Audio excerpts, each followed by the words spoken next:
صل على محمد وآل محمد.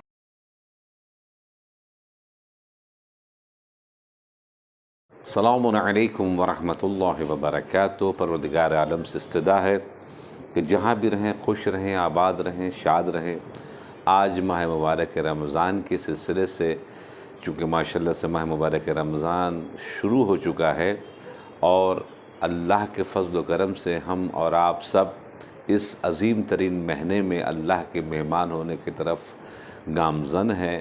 ہماری سانسیں بھی تسبیح کا ثواب رکھتی ہیں اور اس مہینے میں ایک آیت آپ قرآن مجید کی تلاوت کریں تو پورے قرآن مجید کی تلاوت کرنے کا ثواب ملتا ہے.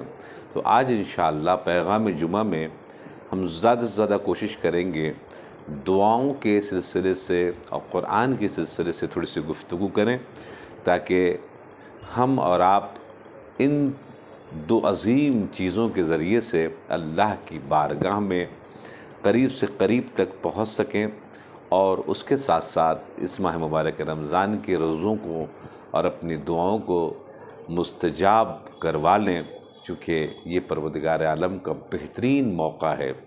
آئیں آج سب سے پہلے ہم دعاؤں کے سلسلے میں تھوڑی سی گفتگو کر دیں، چونکہ یہ مہینہ دعاؤں کا بھی ہے عبادت کے ساتھ ساتھ. دعا کے سلسلے میں کچھ چیزیں بہت امپورٹنٹ ہیں. کوشش یہ کریں کہ حالت روزہ میں دعا مانگیں. جو دعا مستجاب ہونے کے خاص کر کے احکام ائمہ معصومین کے ذریعے سے ہمیں اور آپ کو بتائے گئے ہیں وہ ہے افطار کے وقت. افطار کے وقت جو مومنٹ ہے، چونکہ الحمدللہ ہمارے شیعان حیدر کرار دنیا میں جہاں جہاں بھی ہیں اکثر و بیشتر سب نماز مغربین پڑھنے کے بعد افطار کرتے ہیں. تو اب ذرا سوچئے، ہمارا روزے کا اختتام نماز کے اوپر ہو رہا ہے اور نماز کے بعد ہم جو افطار کی طرف جا رہے ہوتے ہیں، وہ جو مومنٹ ہے 2-4 منٹ کا، وہ بہت امپورٹنٹ ہوتا ہے. وہ دعاؤں کو مستجاب ہونے کے لیے الحمدللہ قرار دیا گیا ہے. اس میں ضروری ہے کہ کچھ چیزیں جناب ہم ضرور پیش کر دیں. کچھ ہمارے بڑے علماء کرام نے یہ بتایا ہے کہ روزوں کو قبول کرنے کے لیے کچھ چیزیں ایسی ہیں کہ جو انسان کو کرنا چاہیے. افطار سے پہلے ایک سورہ الحمد کی تلاوت کر کے جناب نرجس خاتون امام زمانہ کے حضور میں پیش کریں اور یہ تحفہ ان کی والدہ گرامی کی روح پرفتوح کو عنایت کر دیں. اس کے بعد پھر سورہ قل هو اللہ احد کی تلاوت کریں کہ چونکہ یہ ایک اہم ترین سورہ ہے، یہ بھی ان کی خدمت پہ پیش کریں. اللہم کل ولیک الحجۃ ابن الحسن کی یہ دعا کی تلاوت کریں اور ایک مرتبہ صلوات پڑھتے ہوئے اپنی دعاؤں کو مانگیں اور اس کے بعد پھر افطار کی طرف آگے بڑھیں. تو یہ جب آپ اپنی عبادت میں ہم اور آپ شامل کر لیتے ہیں امام زمانہ جل اللہ تعالیٰ فرجہ الشریف کو، تو پھر اس روزے کو، اس دعا کو کوئی بھی شے روک نہیں سکتی پروردگار عالم کے بارگاہ میں قبول ہونے سے. تو یہ کچھ بڑے عرفاء جو علماء ہمارے گزرے ہیں انہوں نے یہ بتایا ہے کہ یہ کام کرنا چاہیے تاکہ روزہ جو اختتام پذیر ہو وہ مہر امام زمانہ جل اللہ تعالیٰ فرجہ الشریف کے ساتھ ہو. اور اس کے بعد پھر دعاؤں کا سلسلہ ہمارے افطار کے بعد بہت سی جگہ پر شروع ہوتا ہے، جس میں سے ایک دعا افتتاح ہے جو بہت تاکید کی گئی ہے ائمہ معصومین علیہم الصلاۃ والسلام کی طرف سے. میں نے افریقہ میں تقریباً 8 سال گزارا ہے اپنے برادران خواجہ کمیونٹی کے ساتھ. ان لوگوں کے یہاں بہت امپورٹنٹ مجھے جو نظر آیا، بہترین چیز جو نظر آئی، کہیں بھی وہ بہترین چیز اس کو لے لینا چاہیے. اس کے بعد وہ باقاعدہ ہر روز وہ جو ہر روز کی دعا ہے وہ تو پڑھتے ہی ہیں ماشاءاللہ پوری دنیا میں لوگ. دعا افتتاح وہ ہر روز پڑھتے ہیں. دعا افتتاح کیا چیز ہے اس کے سلسلے میں ان کی الفاظ کے ذریعے سے ہم اور آپ سمجھ سکتے ہیں کہ اس کے اندر میں کیا بیان کیا گیا ہے. اس میں بیان ہوا ہے اللہم انی اسألک، اللہم انی افتتح الثناء بحمدک وانت مسدد للصواب بمنک. اے پروردگار عالم، میں تیری حمد کے ذریعے سے تیری تعریف کا آغاز کرتا ہوں. یعنی ڈائریکٹ کوئی چیز مانگے، ہم کو BMW دے دیں، ہم کو فلیٹ دے دیں، ہم کو یہ دے دیں، یہ سسٹم نہیں ہوتا ہے. دعا مانگنے کا یہ ہوتا ہے کہ اپنے گناہوں کو ایک مرتبہ جو ہے لے کر آئیں ذہن میں کہ کیا کیا کیا ہے آپ نے اس سال. کیونکہ ہم اپنے گناہ کے سلسلے بہت اچھی طریقے سے واقف ہیں، چاہے کوئی دوسرا واقف ہو یا نہ ہو، اللہ واقف ہے اور ہم واقف ہیں. ایک مرتبہ کہیں ان دعاؤں کو لا کے اپنے ذہن میں رکھ کر کہیں استغفر اللہ ربی واتوب الیہ، اور ایک مرتبہ پھر آل محمد کے اوپر صلوات پڑھیں اور پھر حمد و ثنا کریں اللہ کی. حمد و ثنا کرنے کے بعد دعا مانگیں. یہ سسٹم ہوتا ہے دعا مانگنے کا، نہ کہ ڈائریکٹ جناب والا ہمیں یہ دے دے، ہمیں وہ دے دے، ہمیں نہیں. سسٹم یہ ہے. اب دیکھیں ائمہ معصومین نے ہمیں دعا مانگنے کا طریقہ دعاؤں کے اندر ہی بتا دیا. دعا اور قرآن کے سلسلے میں ایک ہی جملہ بہت امپورٹنٹ اور بہت حسین اور بڑا لطیف جملہ ہے کہ جب قرآن کوئی پڑھتا ہے تو اللہ اس سے باتیں کر رہا ہوتا ہے، چونکہ اللہ کا کلام ہے وہ قرآن کریم.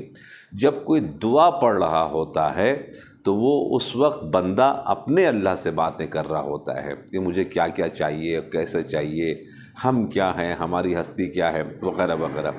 اللہم، اے میرے اللہ، انی، میں کچھ نہیں ہوں، افتتح الثنا، میں تیری حمد کو اور تیری تعریف کو شروع کرنے جا رہا ہوں بحمدک، حمد کے ساتھ.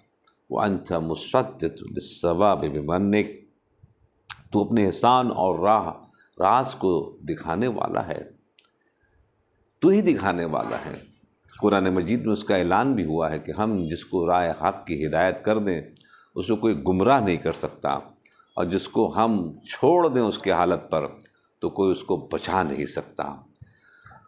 وَأَيْقَنْتُ أَنَّكَ أَنْتَ أَرْحَمُ الرَّاحِمِينَ فِي مَوْضِعِ الْعَفْوِ وَالرَّحْمَةِ، اور مجھے یقین ہے کہ تو معافی دینے والا ہے.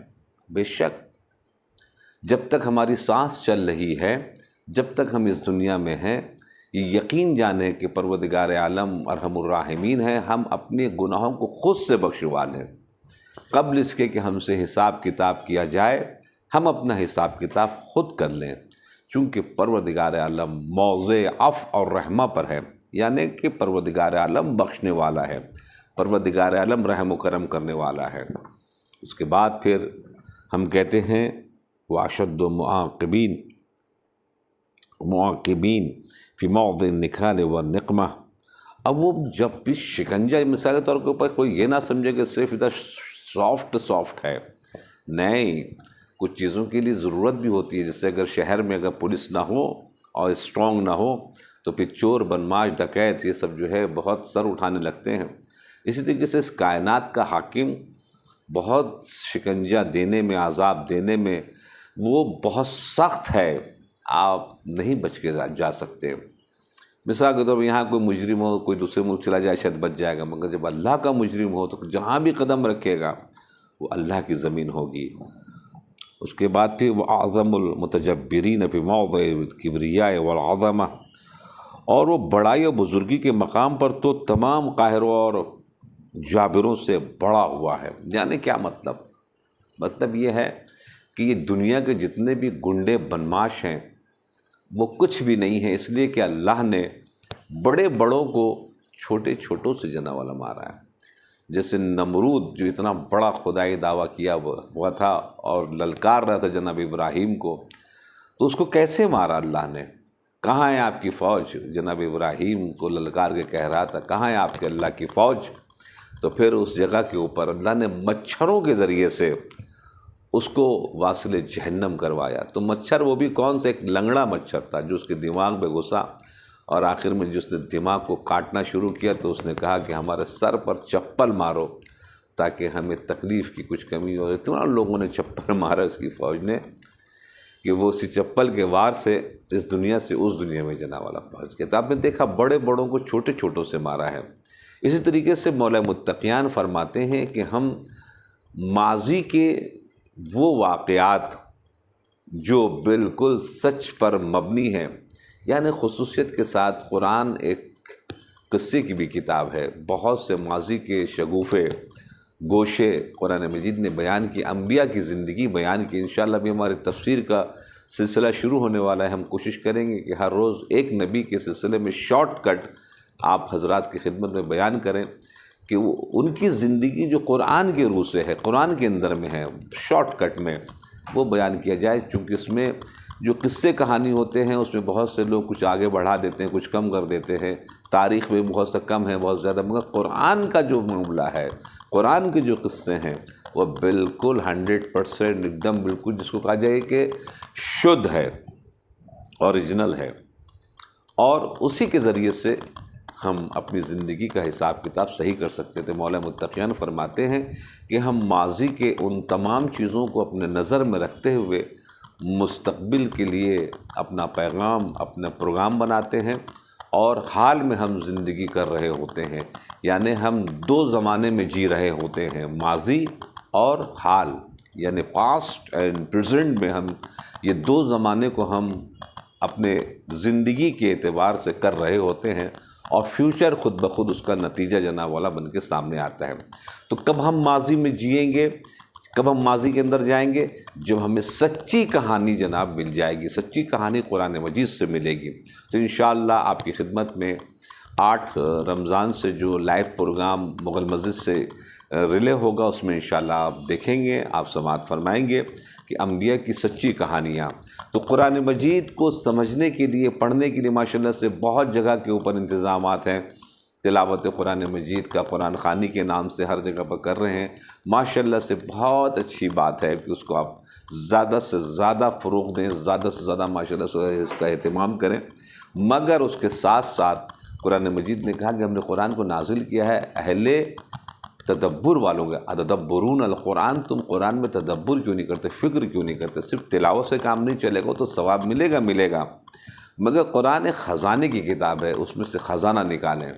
تو کچھ ہمارے آواز جہاں تک یہ جا رہی ہے، جہاں آپ نے تلاوت قرآن مجید کو کرنے کا سلسلہ اپنی مسجدوں میں، اپنے سینٹرز میں، اپنے امام بارگاہوں میں کر کے رکھا ہے اس ماہ مبارک رمضان کی برکت سے، وہاں پر اہل علم سے ضرور دعوت کریں کہ وہ قرآن فہمی کے سلسلے میں بھی گفتگو کریں، قرآن کو سمجھانے کے سلسلے میں، کیونکہ اس کے اندر میں ہے کیا، کم سے کم اس ماہ مبارک رمضان میں کچھ تو سمجھنے کا موقع مل جائے، ورنہ رمضان کے بعد تو پھر لوگ بہت سے اپنی زندگیوں میں مشغول ہو جاتے ہیں۔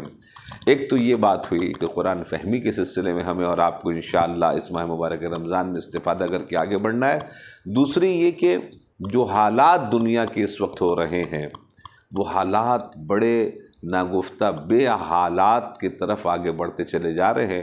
اب تقریباً دنیا کنٹرول سے باہر جا رہی ہے، نہ اب ورلڈ کورٹ کنٹرول کرنے کے لیے قابل رہا، نہ یونائٹڈ نیشن کنٹرول کرنے کے قابل رہا، اب نہ ان کا کوئی بھی رول اینڈ ریگولیشن جناب والا کسی قابل رہا، نہ یہ جو مثال کے طور کے اوپر عرب لیگ ہے یا مسلمان OIC ہے، کچھ بھی کسی قابل نہ رہے۔